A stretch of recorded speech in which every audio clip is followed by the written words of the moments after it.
esperar acontecer. Eu jamais gostaria que meu filho fosse embora. Ainda muito jovem. O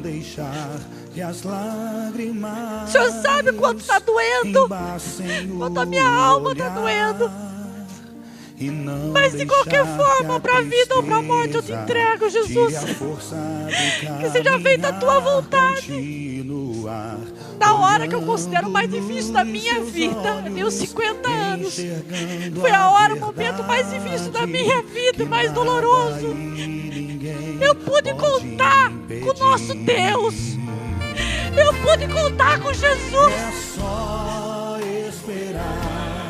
Aí passou 24 horas, passou 50 horas, passou 60 horas, passou 72 horas e acabou. Glória a Deus, falei glória a Deus, acabou o problema, não tem mais nada. Não tem mais nada, tal. Fui para o UTI, no dia seguinte cheguei lá, e aí, como é que tá? Não, passou o tempo, mas agora ele está com uma pneumonia. Falei, pneumonia, mas vai estar agora. O pastor falou, vamos lá para a igreja, que vai ter 24 pastores, nós vamos levantar um clamor pelo Betinho. Eu falei, muito bem, vamos lá, todo mundo vai, a família vai, meus irmãos vieram, que estão aqui hoje, pela glória do Senhor. E naquele mesmo dia, eu fui para o hospital e me falaram, a situação dele está muito pior. Porque o respirador eles já estavam injetando 100% de oxigênio, quando o ar tem 21, eles injetavam 100% de oxigênio com pressão para que ele pudesse ter uma oxigenação boa. E não estava mais conseguindo nem com isso. E a mulher do pastor virou para mim e falou assim, o Senhor me falou no coração que você ia receber uma resposta para esse clamor e a resposta seria rápida. Mas eu não imaginei que ia ser tão rápido assim, não levou nem 2 minutos o negócio. Sabe, na realidade não sabem nada. Quem sabe é o Senhor. Então cada vez que ele estava numa situação onde falavam agora não tem mais jeito, eu falei, mas agora então que o Senhor vai operar. E em todas as vezes o Senhor não falhou em nenhuma vez. Em nenhuma vez. E assim, eu não procurava saber nada, porque eu não queria saber o que o médico estava falando, porque não me interessa o que o médico está falando, apesar de eu ser médico, para mim não interessa o que o médico fala. Então, o que interessa é o que o Senhor estava falando no meu coração. João 3,16.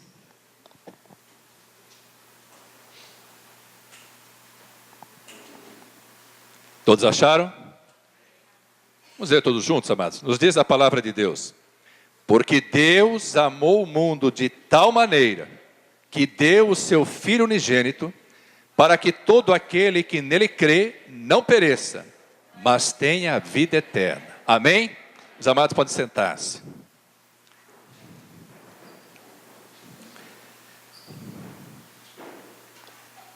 Amados, nós vimos aqui o testemunho de uma família. Vimos o testemunho de uma mãe que disse assim, Senhor, o Senhor me deu 2 preciosos, valiosos presentes, mas são teus. A palavra de Deus diz que os filhos são herança do Senhor. O fruto do ventre é o galardão. Às vezes nós esquecemos que os filhos não são nossos. Deus nos dá para que nós possamos desfrutar da bondade, da maravilha de conviver com os filhos. Mas eles pertencem ao Senhor.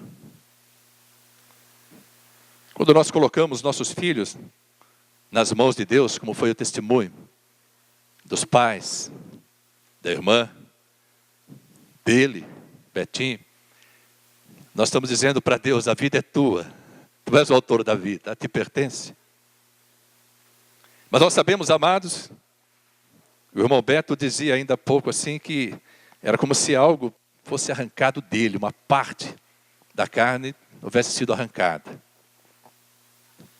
Um dia Deus disse para Abraão, disse assim, me ofereça o teu filho. Ele tinha 2 filhos, Ismael e Isaac. Mas um era filho da escrava, outro era filho da livre. Um era o filho da promessa. Deus disse para ele assim, me ofereça o teu filho, o teu único filho. Havia outro, mas Deus considerava Isaac o unigênito. É como se Abraão só tivesse ele. O primeiro havia nascido da vontade de Abraão, influenciado pela falta de sabedoria de Saraí. Mas o segundo havia nascido da promessa de Deus. E diz a palavra de Deus que Abraão não consultou carne e sangue. Ele não foi perguntar para a mãe se podia oferecer. Ai do pai que foi perguntar para a mãe se pode ser oferecido o filho em sacrifício a Deus. E ele, quando esteve lá e colocou o filho no altar de Deus, Deus disse para ele assim: não precisa sacrificá-lo. Eu já sei a quem pertence o teu coração. Então nós presenciamos hoje, vivenciamos hoje, mas já conhecíamos, amados, assim, o que significa entregar um filho. Embora poucos tenham noção do que verdadeiramente significa entregar um filho. Sabe por que Deus ouve o clamor dos pais? Sabe por que Deus consola o coração de uma mãe, o coração de um pai? Sabe por que Deus preserva a vida de um filho? Porque antes que qualquer um de nós pudéssemos entender o que é isso, Ele já havia entregado ao mundo o seu próprio filho. Deus é Pai. E Ele viu o Filho dele crucificado, levando sobre si os meus pecados, os seus pecados. E quando Jesus, diz a palavra que quando Ele foi crucificado ali no madeiro, Ele era maldito, porque estava levando sobre si o pecado de toda a humanidade. A palavra nos permite concluir que o pai, naquele momento, deixou de olhar para o filho, não suportando a dor da perda. Mas prevalecia o Deus Todo-Poderoso, porque o Deus é trino, é Deus Pai, Deus Filho, Deus Espírito. Naquele momento, o Deus Todo-Poderoso teve que ser maior do que o Pai, para que se cumprisse ali a obra gloriosa de salvação em Cristo Jesus. Porque se Deus liberasse para o Pai, Pai, faça o que o Senhor quiser, sabe o que Ele ia fazer? Ele ia lá resgatar o Filho. E naquele momento, Jesus, amados, é o primeiro momento que Ele não chama Deus de Pai, Ele chama Deus de Deus, e diz assim: Deus meu, por que me desamparaste?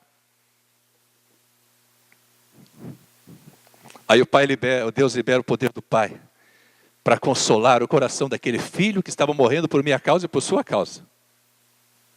Às vezes nós não entendemos isso. E aí, ele volta a ter a comunhão com o Pai. E ao render o seu espírito, ele diz assim: Pai, perdoa todos que estão me crucificando, me injuriando, me humilhando, me maltratando. Perdoa todos que não creem em mim. Eles não sabem o que fazem. Eu estava hoje meditando na palavra.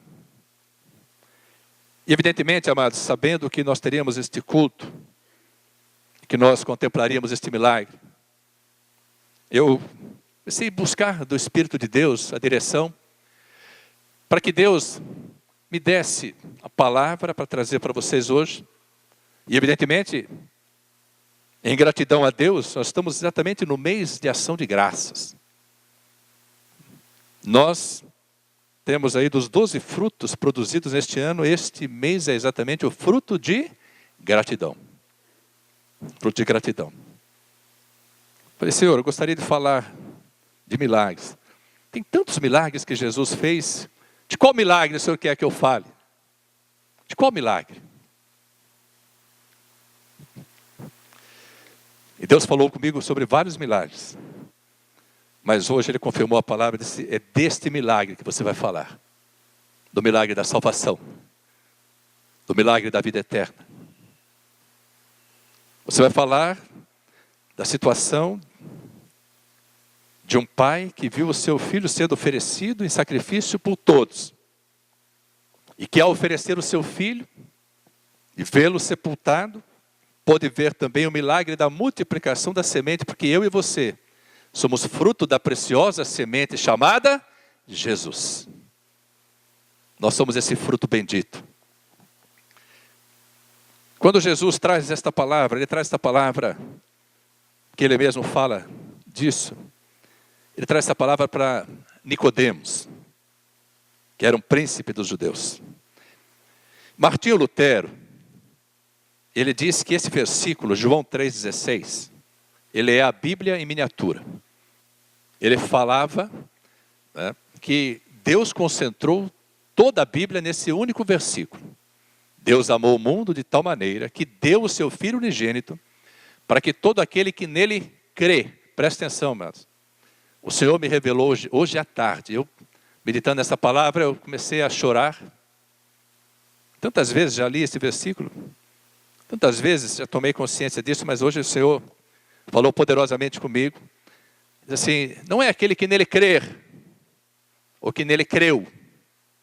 Porque alguns creem, e depois, amados, assim, como se fosse possível, mas é porque nós temos acompanhado isso, deixam de crer. Ou deixam de valorizar aquilo no que creu. A palavra poderia dizer, muitas vezes, amados, falando de cor, o versículo, eu talvez já tenha dito, alguns dizem também, dizem, todo aquele que nele crer. Mas a palavra, pesquisei em várias traduções, ela diz exatamente todo aquele que nele crê. Para que todo aquele que nele crê. Como se fosse assim uma atitude que tem que ser renovada a cada manhã. Eu creio que Jesus Cristo é o Filho de Deus e que nele eu tenho a vida eterna. Como se você estivesse tomando a cada amanhecer o cálice da salvação. Por isso não perecemos. O apóstolo Paulo, passando por tantas provas e lutas, tribulações, ele diz assim, por isso não desfalecemos. Porque ainda que o nosso homem interior sofra, né, nós sabemos o propósito do sofrimento. Então, ainda que a dor física, a carne rasgada, do coração de um pai, do coração de uma mãe, possa não encontrar justificativa, o apóstolo Paulo chama isso de leve e momentânea tribulação. Fala assim, o homem exterior se corrompe, mas a nossa leve e momentânea tribulação produz para nós um peso eterno de glória muito excelente, acima de toda comparação. Então não existe nada que se possa comparar a isso, ao amor de Deus. Essa conversa que antecede esse versículo, Jesus fala para Nicodemos que o procura de noite para não ser visto. Jesus fala para ele assim, dando resposta a uma pergunta que ele faz, a uma declaração. Ele fala para Jesus, Senhor, eu sei que tu és mestre, vindo de Deus. Porque ninguém pode fazer os sinais, os milagres que tu fazes, se Deus não estiver com ele. Fôssemos nós, talvez disséssemos assim, eu sei, mas Deus me usa. Como nós vemos tantas vezes, né? Servos de Deus, ministros de Deus, deixar crescer a vaidade no coração, falar, não, Deus me deu o poder da cura, Deus me deu o dom da revelação, Deus me deu isso, Deus me deu aquilo. Jesus esquece aquele elogio e sondando o profundo do coração de Nicodemos, diz para ele, aquele que não nascer de novo não pode entrar no reino de Deus. Aí Nicodemos pergunta, como pode um homem nascer sendo velho? Então ele queria entrar no reino de Deus. Jesus fala para Nicodemos, o que é nascido da carne é carne, o que é nascido do Espírito é Espírito. Necessário vos é nascer de novo. Esse milagre do novo nascimento é uma coisa tão impressionante, que eu fui pesquisar, amados, e no grego, lendo uma referência, no grego, essa palavra nascer de novo, ela pode ser usada de duas formas. Uma é palim, né, que significa repetição de um ato, restaurar ou refazer o que foi feito. Por exemplo, faça de novo. Você foi fazer algum trabalho, ficou mal feito, faça de novo. Palim. Não? E a outra é anotem, que significa também um ato repetitivo, mas feito pela fonte original. Então, esse nascer de novo, que Jesus fala para ele, para Nicodemos, é o seguinte, você precisa receber em sua vida o poder do novo nascimento que só Deus pode operar. Amado, seria assim como se quem estivesse ali em Paris, no Museu do Louvre, ou quisesse, de repente, ver alguma obra famosa, escolhesse lá a Mona Lisa. A tela da Mona Lisa para pintá-la de novo. E olhando para a tela, deixava a própria tela, a pintura tão especial, tão famosa, deixava ali como modelo e começasse a fazer uma réplica. Amados, muitos já tentaram. Não vai sair igual. Porque aquela obra-prima pertence a Leonardo da Vinci. Pertence a ele. Então, ainda que se busque fazer uma réplica, não é possível fazer. Não dá, amados, para pintar uma tela como Picasso pintava.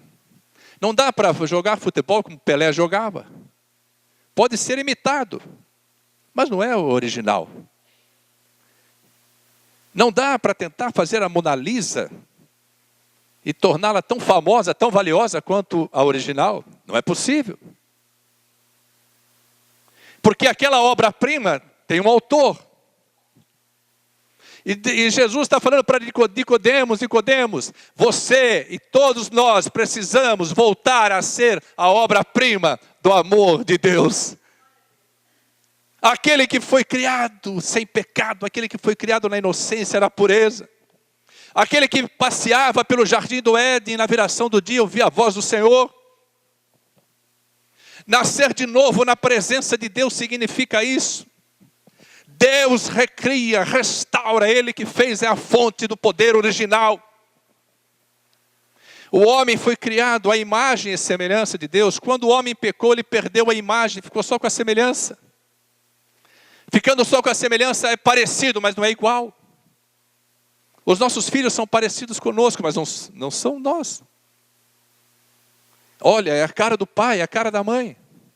Mas não é o pai ou a mãe. São semelhantes, mas não refletem a imagem. A imagem de Deus, para ser refletida como num espelho, a vida precisa estar consagrada, a vida precisa estar lavada com o sangue de Jesus Cristo. Por isso, amados, o Criador original recria a sua criação, nascer de novo. Anotem. É Ele quem faz, mais ninguém. E esse é um milagre, amados. Muitas vezes nós entendemos por que nós temos tanto valor. Eu tenho um louvor chamado Obra-Prima, que Deus me deu em sonho.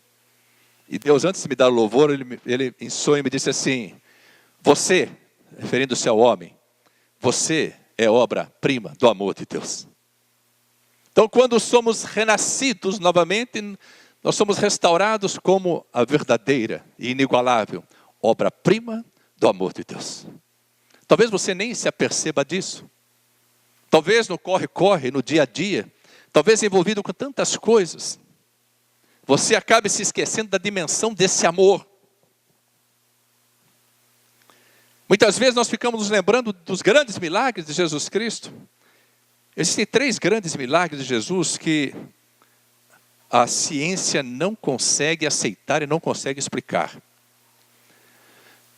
Mas eu nem imaginava que ia ser testemunhado. Nós nem conversamos por telefone, nos falamos aí por mensagem a respeito do culto de hoje. Decidimos fazê-lo, Deus dirigiu dessa forma. Mas o irmão Beto disse que, mesmo sendo médico, ele ficou perplexo com a situação, que ele não podia fazer nada. Com conhecimento médico. E os que estavam ali, cada um na sua especialidade, eram especialistas. Cada um na sua especialidade estava ali,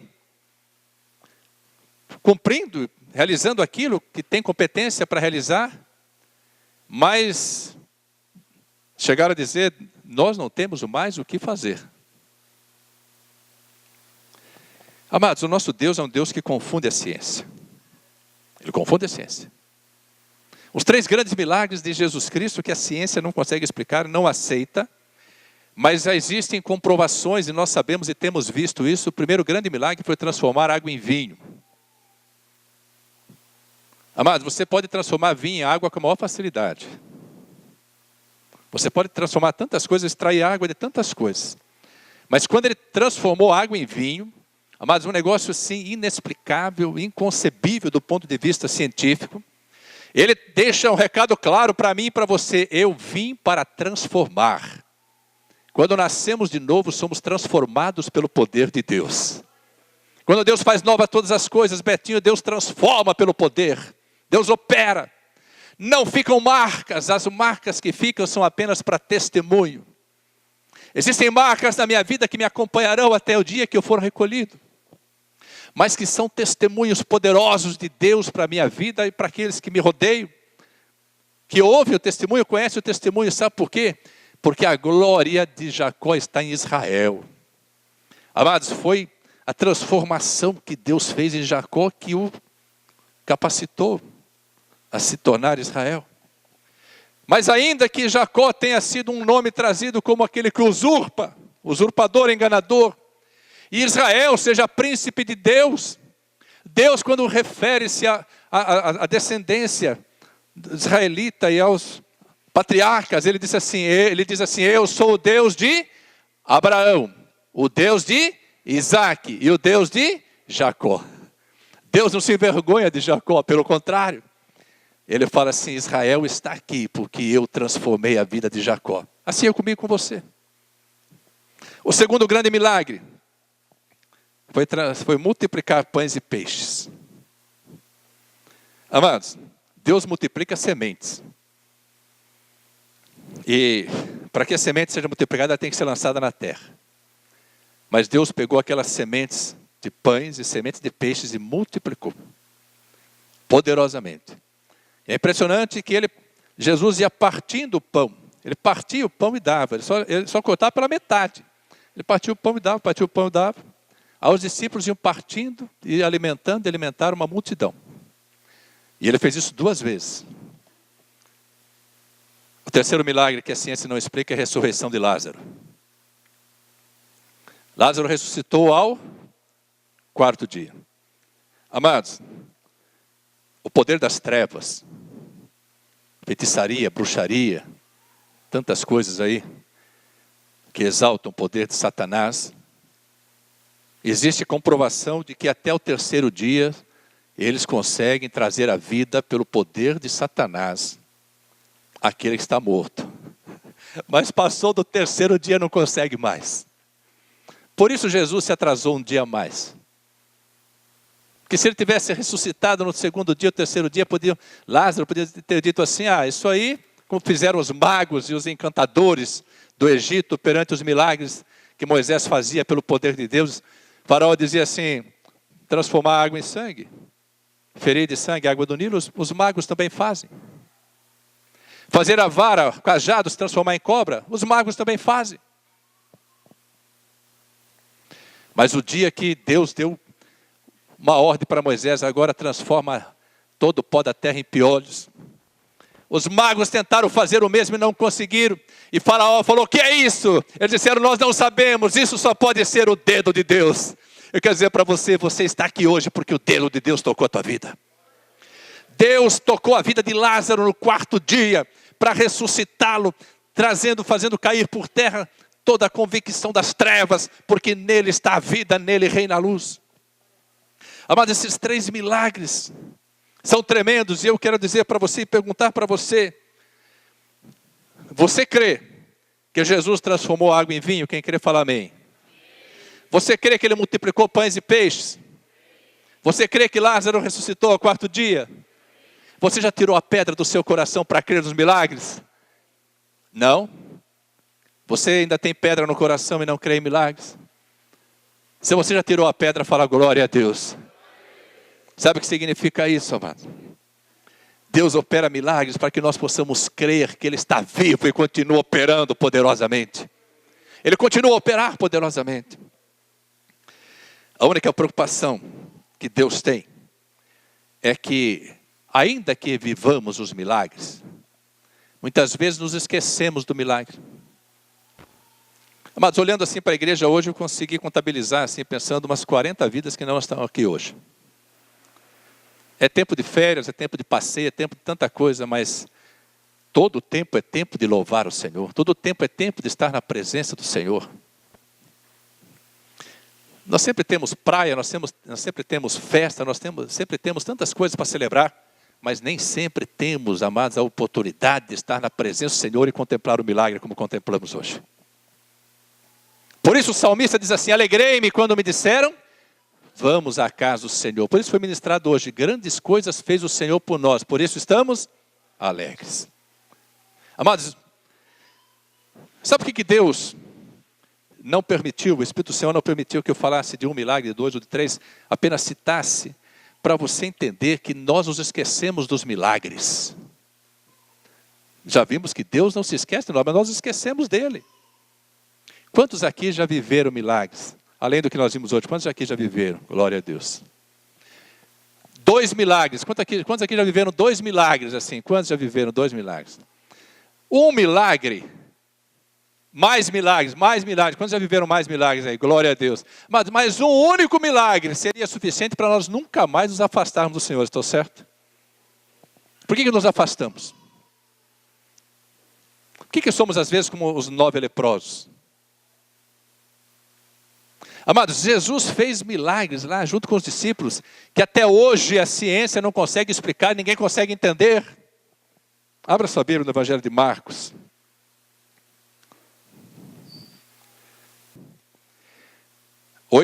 Marcos 8:10.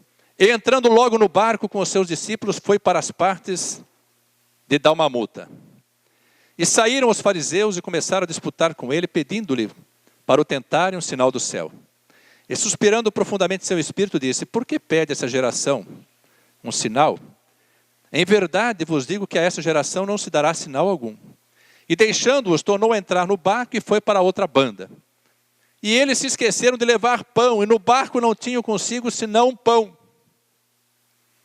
E ordenou-lhes dizendo: olhai, guardai-vos do fermento dos fariseus e do fermento de Herodes. Jesus estava falando da provocação dos fariseus. Os fariseus estavam ali, irmãos, fariseus eram conhecedores da palavra, conhecedores da lei.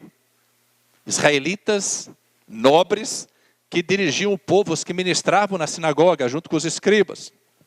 E eles estavam provocando Jesus, pedindo um sinal. Jesus havia dito outrora que não seria dado outro sinal, além do sinal de Jonas, porque assim como Jonas ficou 3 dias e 3 noites no ventre da baleia, assim convinha que o Filho de Deus ficasse 3 dias e 3 noites no seio da terra. Mas eles estavam provocando, e os discípulos embarcaram com ele para o barco, para atravessar para outra banda, e, bons, Jesus mais 12 discípulos, e levaram apenas um pão. Aí Jesus fala assim, cautelai-vos do fermento. Quando falou em fermento, com a fome que eles estavam, sabe o que eles pensaram? E Jesus estava dizendo que nós não trouxemos pão. Você não acredita? Olha, acompanha comigo aqui. Versículo 15. E ordenou-lhes dizendo: olhai, guardai-vos do fermento dos fariseus e do fermento de Herodes. E arrazoavam entre si dizendo: é porque não temos pão. Irmão, coração do homem é assim, né? A barriga dirige, normalmente. Né? Crente se sabe que não bebe, mas o que come. Né? Não aqui, né? Mas aqui tem não gosta de festa, mas tem lugar que a gente gosta que gostam de festa. Agora, versículo 17. E Jesus, conhecendo isto, disse-lhes: para que arrazoais que não tendes pão? Amados, ninguém falou, pensaram. Falando baixinho ali, não era para ouvir. Jesus estava um pouquinho longe deles. Para que arrazoais, dizendo que não tendes pão? Não considerastes, nem compreendestes ainda? Tendes ainda o vosso coração endurecido? Tendo olhos não vedes, e tendo ouvidos não ouvis, e não vos lembrais? Olha agora, leia comigo. Quando parti os 5 pães entre os 5.000, quantos cestos cheios de pedaços levantastes? E disseram-lhes: 12.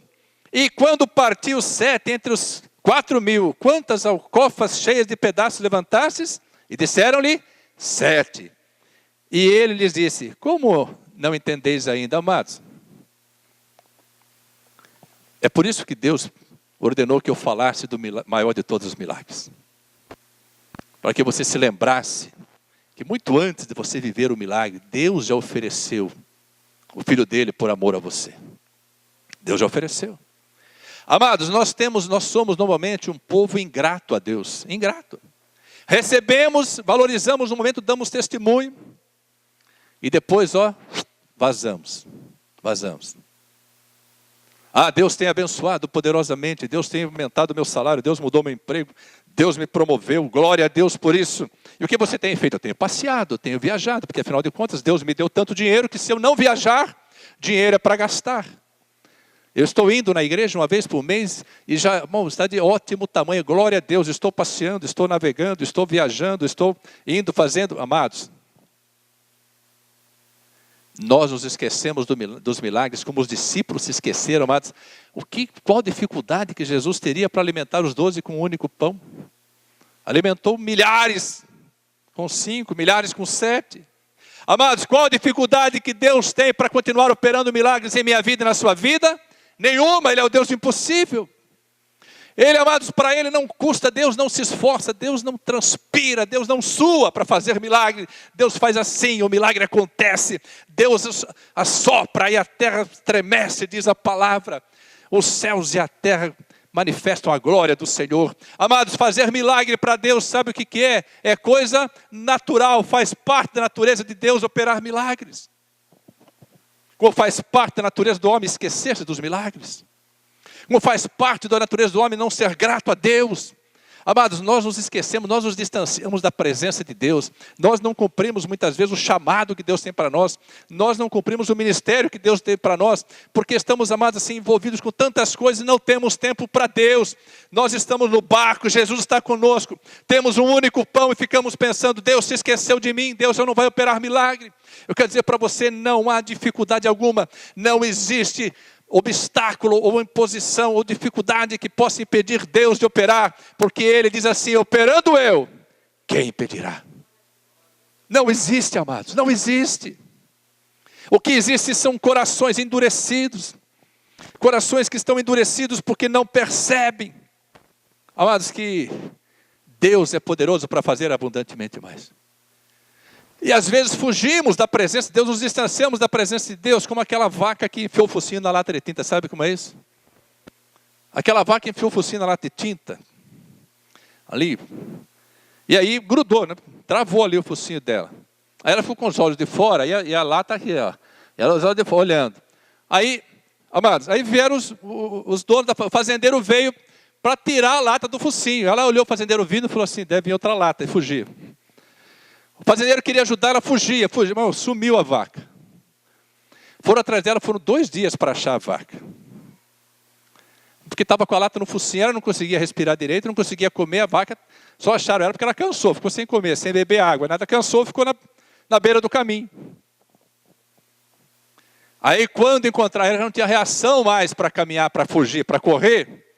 Aí foram lá, o fazendeiro e os filhos foram lá e tiraram a lata do focinho dela, pronto, voltou ao normal. Está cheio de crente com lata no focinho, mano.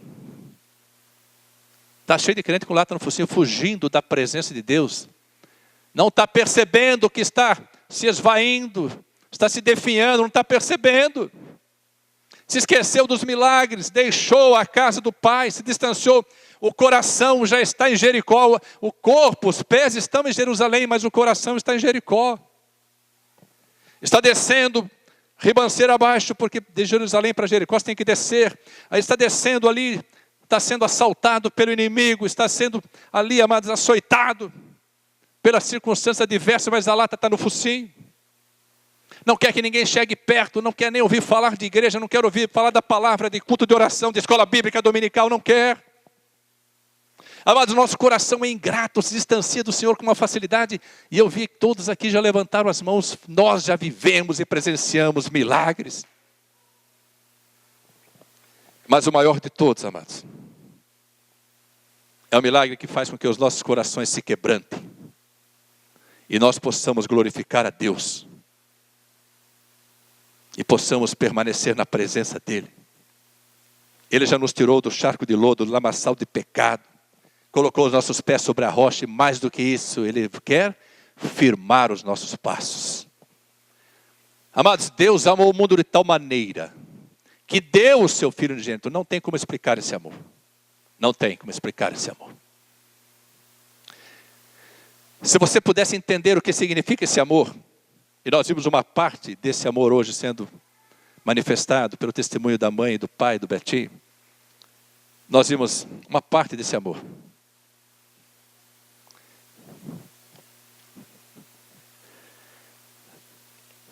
Eu quero realçar aqui porque foi dito, e eu quero valorizar o que foi dito pelo Beto, irmão Beto.